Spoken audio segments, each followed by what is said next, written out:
Hello दोस्तों, study with concept के इस स्टडी प्लेटफॉर्म पर आपका बहुत बहुत स्वागत है। और साथ ही स्वागत है हमारे इस प्रीवियस ईयर क्वेश्चन पेपर की सीरीज में, जिसमें हम हिस्ट्री के क्वेश्चन ले रहे हैं दोस्तों। तो आज हम फर्स्ट क्वेश्चन लेते हैं हिस्ट्री का। निम्नलिखित युग्मों पर विचार कीजिए। परंपरा दे रखी है एक साइड और एक साइड दे रखा है उसका स्टेट। पहला ऑप्शन क्या है कि चच चपचार कूट त्योहार और दे रखा है मिजोरम में। खोंगजोम परवा गाथा गीत इधर रखा है मणिपुर में। थांगटा नृत्य इधर रखा है सिक्किम में। हमसे पूछा है उपयुक्त युग में से कौन सा सही सुमेलित है। और ये क्वेश्चन 2018 यूपीएससी प्री में आया दोस्तों। अब ये जो क्वेश्चन होते हैं ये क्या है, कल्चर से क्वेश्चन आया है।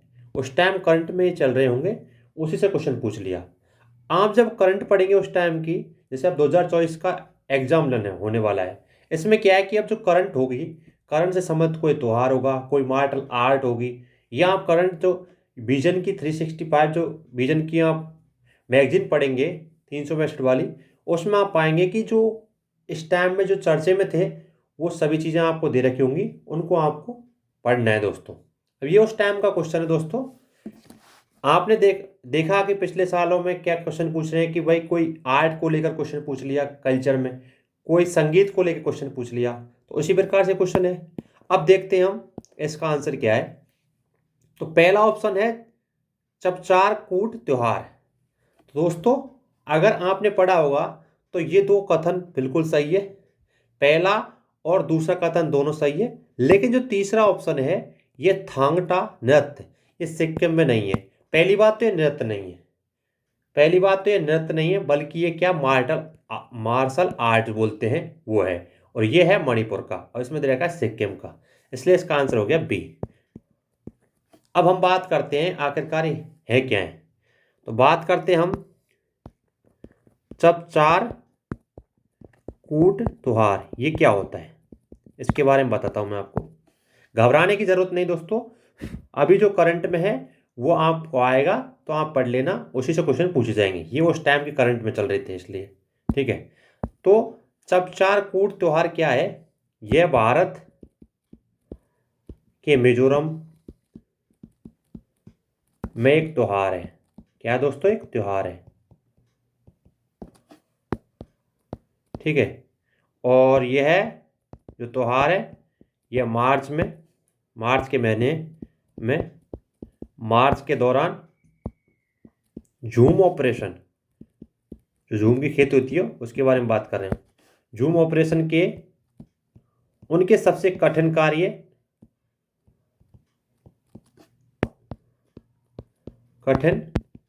कार्य को पूरा करने के बाद मनाया जाता है। अब आपको पता चल गया कि ये मिजोरम का त्योहार है। और ये क्या है, झूम की खेती करते हैं जनजातीय लोग, तो क्या है झूम की खेती करने के बाद ये मनाया जाता है ये त्योहार। अगला दूसरा ऑप्शन क्या था, खोंगजाम परवा गेलो का गाथा गीत। थोड़े से नाम अटपटे हैं इसमें, इसके लिए माफ़ी चाहता हूँ।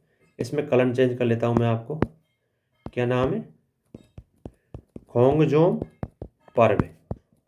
आखिरकार ये क्या है, तो एक गाथा परंपरा है जो मणिपुर में प्रचलित है दोस्तों, ठीक है।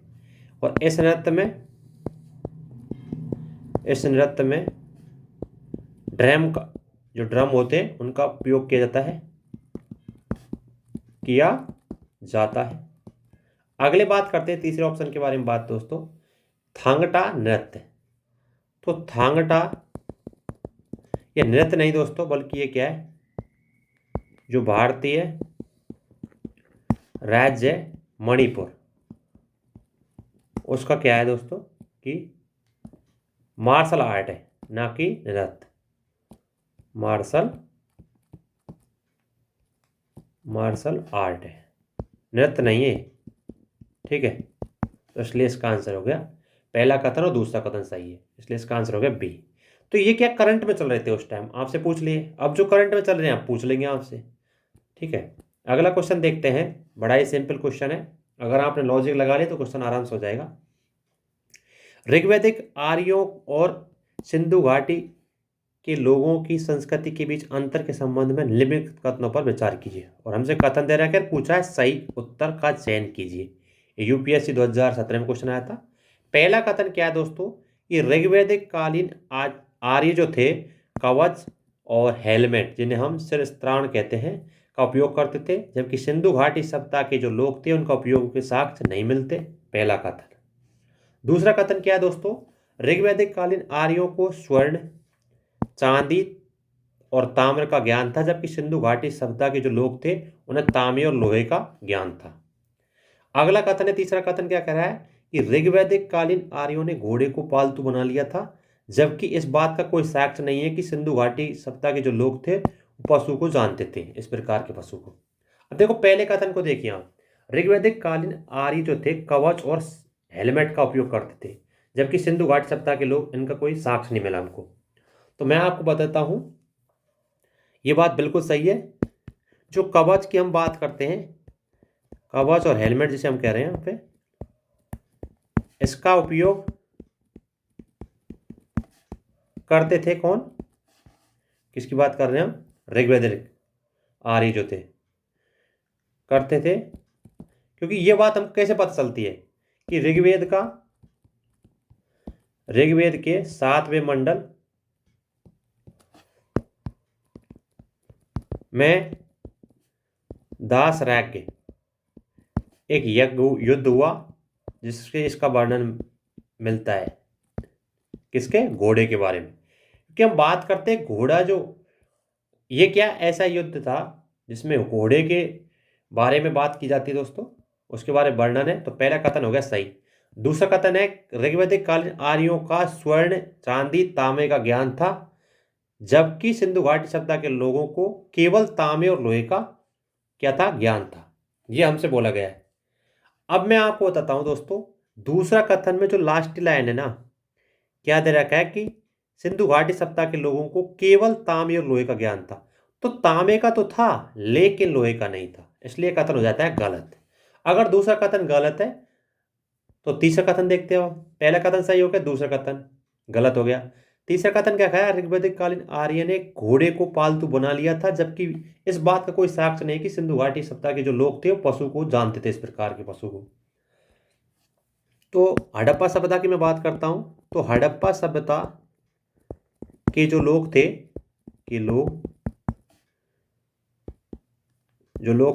वो बैल, गाय, भेड़, बकरी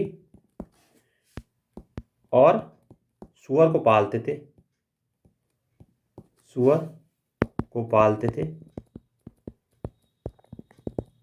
लेकिन जो घोड़े की बात कर रहे हैं हम, लेकिन वे घोड़े से परिचित नहीं थे।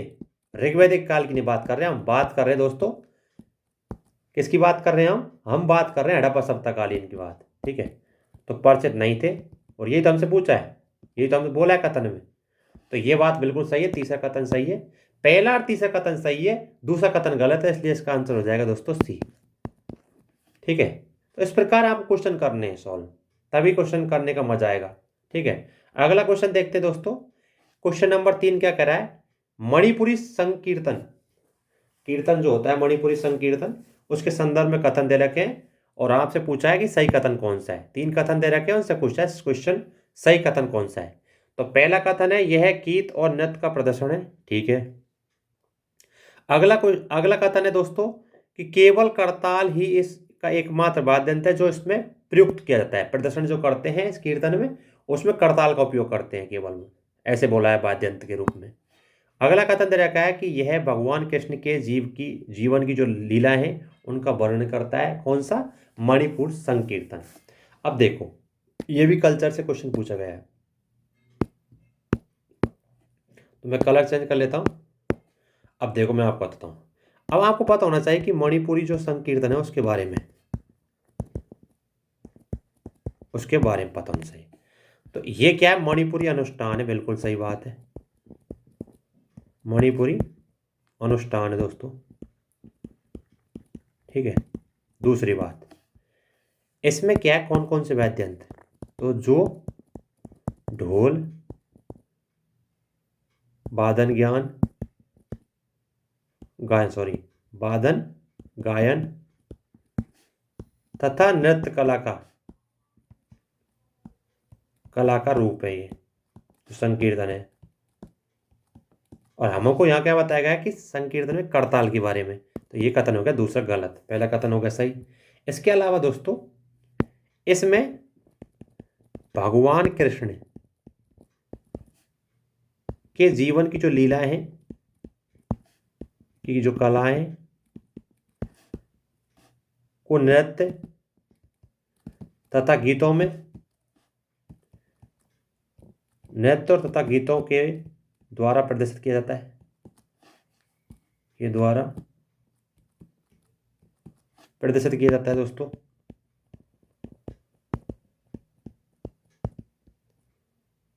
करते हैं या करते थे, ठीक है। इसके अलावा दोस्तों ऐसे यूनेस्को ने वर्ष 2013 में इसे मानवता की अमूर्त सांस्कृतिक विरासत की प्रतिनिधि सूची में डाला गया, ऐसे लिया था, ठीक है। तो मेरे कहने का मतलब है इसका देखो पहला और तीसरा कथन सही है जबकि दूसरा कथन गलत है, इसलिए इसका आंसर जाएगा बी। अब देखो आप, अगर आपने कोई क्वेश्चन ऐसे पढ़ के अगर ऐसे सॉल्व किया है प्रीवियस ईयर, तो आप देखेंगे कि जो आप आने वाले एग्जाम में उसी प्रकार आप क्वेश्चन को सॉल्व करेंगे, तब आपकी जो क्वेश्चन की जो एक्यूरेसी है सही होने के चांसेस ज़्यादा हो जाएंगे, ठीक है। अगला क्वेश्चन देखते हैं, चौथा नंबर क्वेश्चन क्या कह रहा है। चौथा नंबर क्वेश्चन क्या कह रहा है कि भारत के धार्मिक इतिहास के संदर्भ में निम्नलिखित कथनों पर विचार कीजिए। यूपीएससी 2017 में क्वेश्चन पूछा गया है। अब देख लो, मैंने आपको कितनी बार बोला है कि यूपीएससी का कोर एरिया होता है कि जैनिज्म में बहुत दिन से क्वेश्चन पूछे जाते हैं। अब देख लीजिए 2017 में क्वेश्चन पूछा यहीं से।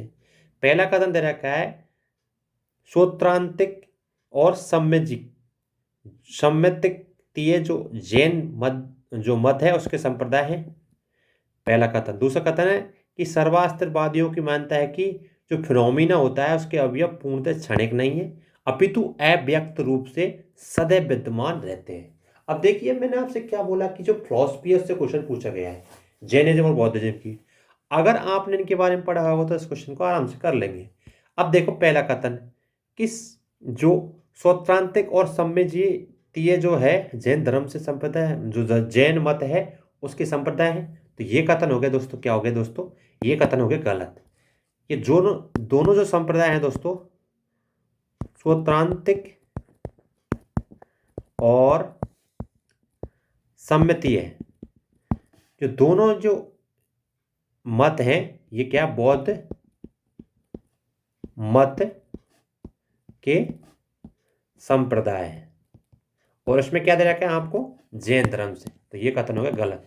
दूसरा कथन है ये बिल्कुल सही है कि सर्वास्तिवादियों का मान्यता थी कि जो फिनोमिना के अवयव हैं पूर्णतः क्षणिक नहीं अपितु अव्यक्त रूप से सदा विद्यमान रहते हैं।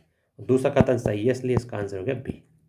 इस प्रकार क्वेश्चन आते हैं दोस्तों यूपीएससी में, तो आपको घबराना नहीं है, आपको जैनिज्म और बौद्धिज्म की जो फिलॉसफी है उसके बारे में पढ़ लेना है और क्वेश्चन कैसे है आप आराम से। तो यही चीज़ आपको बता रहा हूँ मैं बार बार कि आपको क्या है कि यूपीएससी का कोर एरिया जानना है कि आखिरकार क्वेश्चन कहाँ से पूछ जा रहे हैं। मैं बार बार आपको बता रहा हूँ और अभी भी बता रहा हूँ, कुछ जैनिज्म बौद्धिज्म से क्वेश्चन पूछ जाते हैं तो आप उसको पढ़िए, ठीक है। अगला क्वेश्चन देखते हैं, 2017 में पूछा गया था, बड़ा ही सिंपल क्वेश्चन है कि बोधिसत्व पद्म पाणि का चित्र सर्वाधिक प्रसिद्ध है प्राय चित्रित चित्रकारी है जो कौन सी गुफा में है, ये पूछा है आपसे। पहला है ऑप्शन अजंता में, दूसरा बादामी में, तीसरा है बाघ में, चौथा है एलोरा में। अब मैं आपको बता रहा हूँ, क्या बता रहा हूँ कि आपको ये बता रहा हूँ कि आपको अगर आपने अजंता एलोरा गुफा पढ़ी होंगी बौद्ध जैन के बारे में, आप इस क्वेश्चन को आराम से कर सकते थे, वन लाइनर क्वेश्चन है। तो इसका आंसर हो गया ए, अजंता की गुफाएं। ये तो हो गया आंसर, ये आपको पता होगा तो इस क्वेश्चन को आराम से कर सकते थे।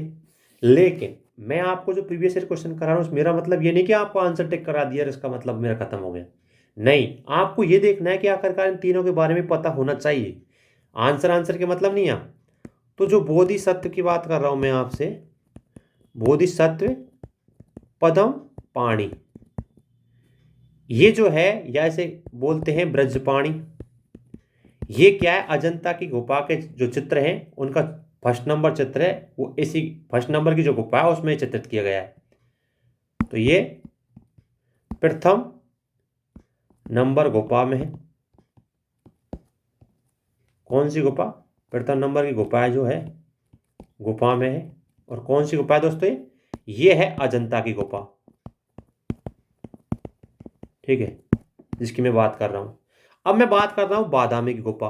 अब मैं कलर चेंज कर ले रहा हूं, आपसे बता रहा हूं अब बादामी गुफा के बारे में, बादामी गुफा के बारे में, ठीक है। अब बादामी गुफा के बारे में बताता हूं कि कर्नाटक में स्थित है, पहली बात, ठीक है। दूसरी बात, इस गुफा में जैन और बौद्ध जो जैन और हिंदू धर्म की से संबंधित है ये जो गुफाएं बादामी की।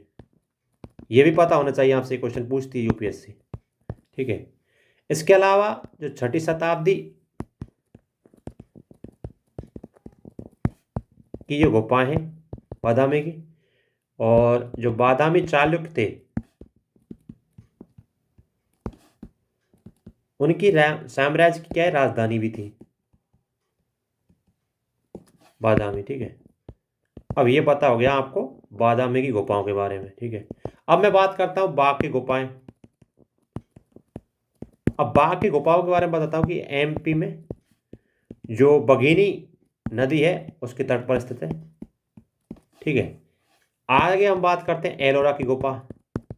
ये महाराष्ट्र में है, और महाराष्ट्र में क्या है, औरंगाबाद जो डिस्ट्रिक्ट है उसमें स्थित है। दूसरी बात इसमें क्या है कि इसमें इसे 7वीं शताब्दी से और 9वीं शताब्दी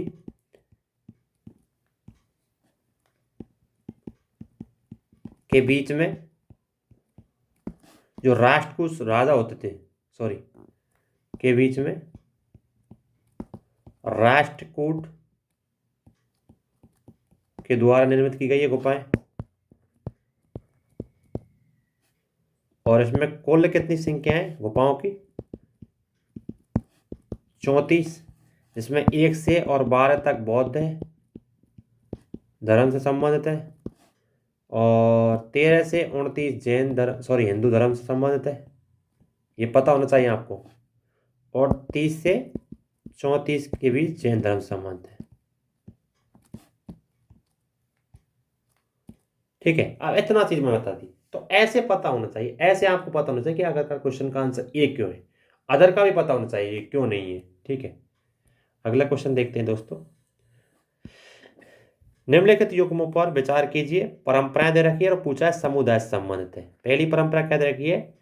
चलिहा साहिब उत्सव, और ये दे रखा है सिंधियों की समुदाय संबंध है। दूसरा दे रखा है नंदाराज जात यात्रा, ये गोंडों से संबंध है। तीसरा दे रखा है बारी बरकारी, ये संताल संबंध है। हमसे पूछा है सही कथन कौन सा है। अब देखो ये क्या है, करंट का मुद्दा था उस टाइम, करंट की एक घटना थी, उससे क्वेश्चन पूछा गया है। अब मैं बात करता हूं दोस्तों, क्या मैं बात करता हूं कि जो चलिया साहिब उत्सव है ये सिंधियों से संबंधित है, बिल्कुल सही है, और यही इसका आंसर होने को तो। लेकिन मैंने क्या बताया, आंसर पर नहीं जाना हमको, हमको जानना है कि आखिरकार ये दो जो कथन है गलत क्यों है।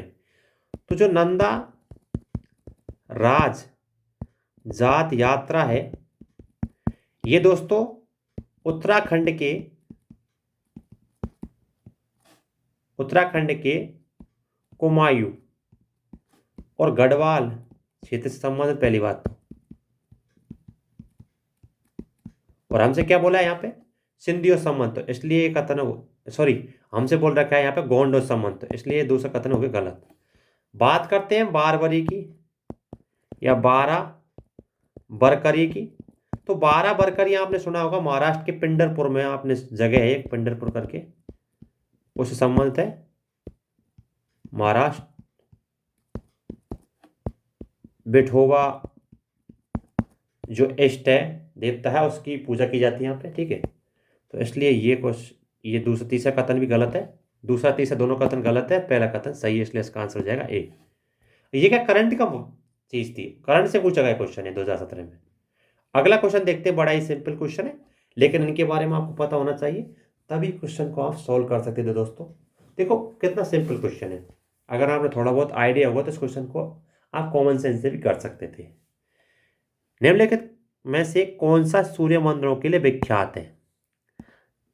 पहला है अर्सवल्ली, दूसरा है अमरकंटक, तीसरा है औणकेश्वर, और नीचे दिए गए कूट का प्रयोग कर सही उत्तर चुनिए। अब आपने अमरकंटक के बारे में सुना होगा, तो ये सूर्यदेव का तो है ही नहीं, पहली बात तो सूर्य मंदिर तो है ही नहीं है, यहाँ आपने सुना हो तो। आगे हम बात करते हैं औंकड़ेश्वर, ये भी सूर्य मंदिर नहीं है, तो बचा कौन सा? अर्सवल्ली, ये सूर्य मंदिर है, आपको पता है। आपको अगर पता नहीं होता तो भी क्वेश्चन को आराम से कर सकते थे, तो इसलिए इसका आंसर हो जाएगा दोस्तों ए। केवल अर्सवल्ली जो है ये एकमात्र सूर्य मंदिर है, बाकी ये दोनों कथन, दोनों जो है दूसरा और तीसरा, ये दोनों सूर्य मंदिर नहीं होकर बल्कि शिव मंदिर है दोस्तों, ठीक है, इसलिए इसका आंसर हो जाएगा ए। अब देखो मैं थोड़ा इसके बारे में बताता हूं। अर्सवल्ली की हम बात करते हैं। अर्सवल्ली जो है ये आंध्रा में स्थित है, पहली बात तो आंध्र प्रदेश में, ठीक है, और ये सूर्य मंदिर है, ठीक है। इसका निर्माण जो है दोस्तों 7वीं शताब्दी में किया था। कलिंग के राजा थे कौन? कलिंग के राजा थे, गंग शासक थे कलिंग के, देवेंद्र वर्मा करके था, उनके द्वारा इसका निर्माण करवाया था, ठीक है। तो पहला कथन तो सही है। अब बात करते हैं हम किसकी, दूसरा मंदिर कौन सा? अमरकंटक। अमरकंटक तो ये एमपी में स्थित है, पहली बात, और ये सोन तथा जोहिला नदी के उद्भव पर स्थित है, उद्गम पर स्थित है। तो ये अमरकंटक जो है, अमरकंटक का मंदिर ये शिव के लिए, मतलब शिव को समर्पित है। और हमसे पूछा गया है, हमसे क्या पूछा गया है कि सूर्य मंदिर कौन सा है, तो ये नहीं होगा। अब बात करते हैं हम तीसरा कौन सा दोस्तों, ऑप्शन में कौन सा? औंकड़ेश्वर। क्या नाम है? ओंकारेश्वर। अब देखिए ओंकारेश्वर जो है, ओंकारेश्वर ये जो है ये भी एमपी में स्थित है, और ये 12 ज्योतिर्लिंग में जो है, ज्योतिर्लिंग जो है, ज्योतिर्लिंग एक 12 जो ज्योतिर्लिंग जो है, क्या दोस्तों? 12 जो लिंग है उनमें से एक है, उनमें से एक है, और ये भी किसको समर्पित दोस्तों? शिव मंदिर है, मतलब कहने का मतलब शिव को समर्पित है, सिख जो देवता है उनको समर्पित है ये मंदिर। और हमसे पूछा क्या गया कि सूर्य मंदिर से संबंध पूछा है, तो दूसरा तीसरा कथन गलत है, इसलिए इसका आंसर हो जाएगा केवल ए। समझ रहे बात को? केवल ए ऑप्शन। जो अर्सवल्ली जो है मंदिर जो आंध्रा में, वो सूर्य को समर्पित है, बाकी दोनों जो दे रखे हैं ये शिव को समर्पित है, ठीक है, इसलिए इसका आंसर हो गया ए। अगला क्वेश्चन देखते हैं दोस्तों। मध्यकालीन भारत के सांस्कृतिक इतिहास के संदर्भ में निम्नलिखित कथनों पर विचार कीजिए।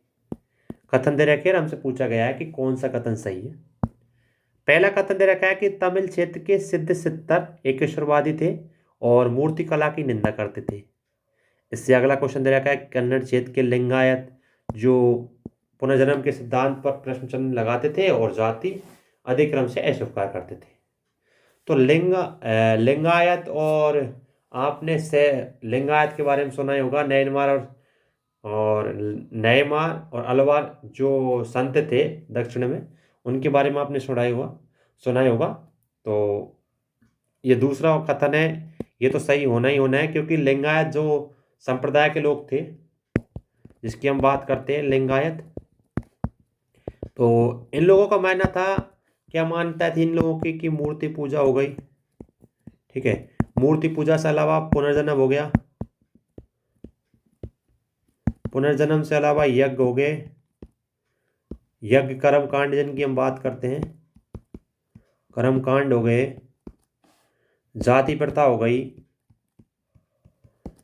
और ब्राह्मण जो वादी दृष्टिकोण था उनका इन सभी का ये विरोध करते थे। ब्राह्मण विरोधी संप्रदाय की बात करते थे, संप्रदाय था दोस्तों ये। तो ये कथन बिल्कुल सही हो गया दूसरा कथन। पहला कथन क्या कह रहा है कि तमिल क्षेत्र के सिद्ध जो है ईश्वरवादी और मूर्ति पूजा की निंदा करते थे। तो ये भी क्या मूर्ति पूजा की तो निंदा करते थे, तो इसलिए कथन इसका आंसर हो गया सी। क्योंकि हम जब बात कर रहे हैं दोस्तों, धार्मिक आंदोलन चले थे, जैसे कि हम दक्षिण में देखते हैं लिंगायत, और लिंगायत कहते हैं नेमार अलवार संतों के बारे में बात करते हैं। उनका एक ही मान्यता थी कि वो मूर्ति पूजा का उल्लंघन करते थे, मूर्ति पूजा को नहीं मानते थे, पुनर्जन्म को नहीं मानते थे, कर्मकांड को नहीं मानते थे, बल्कि इन सभी का ये क्या विरोध करते थे। ठीक है, इसलिए इसका आंसर हो गया सी। एक और दो कथन, दोनों कथन सही है। अगला क्वेश्चन देखते हैं हम दोस्तों, 9 नंबर क्वेश्चन क्या कह रहा है। भारत के धार्मिक इतिहास के संबंध में निम्नलिखित कथनों पर विचार कीजिए। अब वही बौद्धिज्म से लेकर क्वेश्चन पूछ रहा है, और ये यूपीएससी 2016 में क्वेश्चन आया और 17 में आया, वो क्वेश्चन भी मैं आपको बताया। पहला कथन क्या कह रहा है, हमसे पूछा है सही कथन कौन से हैं। पहला कथन कह रहा है बोधिसत्व बौद्ध मत के हीनयान संप्रदाय के केंद्रीय संकल्पना है। अभी मैंने आपको बताया है कि बोधिसत्व जो है हीनयान की नहीं बल्कि किसकी है दोस्तों, महायान की संकल्पना है। बोधिसत्व अपने प्रबोध के मार्ग पर बढ़ता हुआ करुणमय है। तीसरा कथन क्या है, बोधिसत्व समस्त सचेतन प्राणियों को उनके प्रबोध के मार्ग से चलने के लिए सहायता करने के लिए स्वयं को निर्वाण प्राप्ति विलंबित करता है।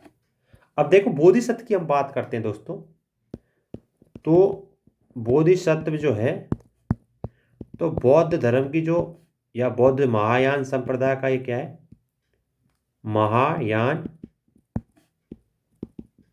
संप्रदाय से संबंधित है। पहली बात तो ये बात बिल्कुल सही है। और जो दूसरा तीसरा कथन, तो पहला कथन तो हो गया गलत, पहला कथन गलत होते, पहला कथन गलत, पहला कथन। लेकिन अब ये क्या पैटर्न बदल चुका है दोस्तों। अब एग्जाम में क्या क्वेश्चन पूछ जाता है, केवल एक युग्म का सही, एक केवल 2 युग्म सही, केवल 3 युग्म सही, केवल 4 युग्म सही। इसलिए हमको तीनों के बारे में पता होना चाहिए इनमें। बोधिसत्व अपने प्रबोध को मार्ग जो था उसको करुणामय है, तो बिल्कुल बात सही, करुणामय है बिल्कुल। तीसरा कथन है बोधिसत्व समस्त सचेतन प्राणियों को उनके प्रबोध के मार्ग पर चलने में सहायता करने के लिए स्वयं को निर्वाण की जो प्राप्ति है विलंबित करता है, तो ये भी कथन सही दोस्तों। इसलिए इसका आंसर हो गया बी। दूसरा और तीसरा कथन सही है, बाकी पहला कथन गलत है, इसलिए इसका आंसर होगा बी। क्योंकि आप जब बोधिसत्व के बारे में पढ़ोगे या बौद्ध धर्म के महायान संप्रदाय के बारे में पढ़ोगे या जैनिज्म के बारे में पढ़ोगे तो कई चीज़ें आपको क्लियर होगी दोस्तों। अब क्या आपका एक होमवर्क है कि आप जैसे आपने क्वेश्चन देखा या वीडियो देखी, आप जाके बौद्ध और जैन दोनों धर्म की जो फिलॉसफी है, उनकी शिक्षाएं, उनकी जो विचार हैं, उनके बारे में पढ़िए और फिर क्वेश्चन को दोबारा अटेंड कीजिए कि क्वेश्चन कैसे सही था या इसमें क्या कमी थी या क्वेश्चन को हम इस तरीके से कर सकते थे। तब तो मतलब है आपको पीवाई को क्वेश्चन करने का, वरना कोई मतलब नहीं निकलेगा दोस्तों। क्योंकि बदलते हुए पैटर्न में एक चीज़ देखी जा रही है कि प्रीवियस ईयर क्वेश्चन काम तो आ रहे हैं, लेकिन जो पैटर्न बदल रहा है उससे ये सिद्ध हो रहा है कि आपको और मेहनत करने की जरूरत है दोस्तों। ठीक है, अगला क्वेश्चन देखते हैं। अजंता और महाबलीपुरम के रूप में जो ज्ञात जो ऐतिहासिक स्थान है उनकी बातें एक समान है, और पूछा है हमसे सही उत्तर चुनिए। दोनों एक ही समय काल में निर्मित हुए, किसकी बात करें, अजंता के और महाबलीपुरम की। ठीक है, दोनों एक ही धार्मिक संप्रदाय से संबंधित है, और तीसरा कथन है दोनों में शिलाकृत स्मारक है।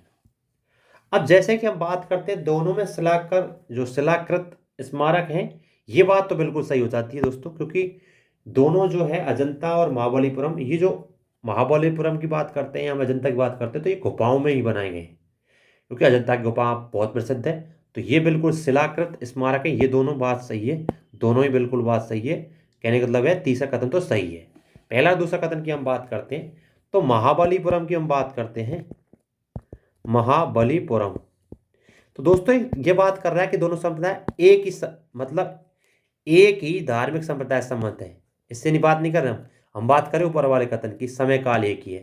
तो देखो महाबलीपुरम जो है वो 5वीं से 8वीं शताब्दी में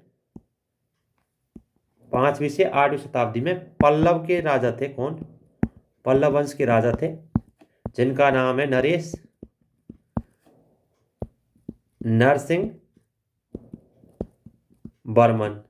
ठीक है, जो 630 से 668 ईस्वी में रहे थे, उन्होंने इसकी स्थापना की थी महाबलेश्वरम। अब बात करते हैं अजंता की। तो दोस्तों अजंता की जो गुफा है, अजंता की जो गुफा है ये गुप्तकालीन है। अब हम बात कर रहे हैं यहाँ पे महाबलीपुरम 5वीं से 8वीं शताब्दी में, और हम बात करें अजंता की, तो अजंता की जो गुफाएं गुप्तकालीन है। तो ये दोनों एक समय तो नहीं हो सकती, इसलिए इसका हो गया गलत। अब बात करते हैं दोनों एक ही धार्मिक संप्रदाय से संबंध है। अब मैं बात करता हूं दोस्तों किसकी किसकी अजंता की। अजंता की गुफाएं दोस्तों हिंदू धर्म से संबंध है।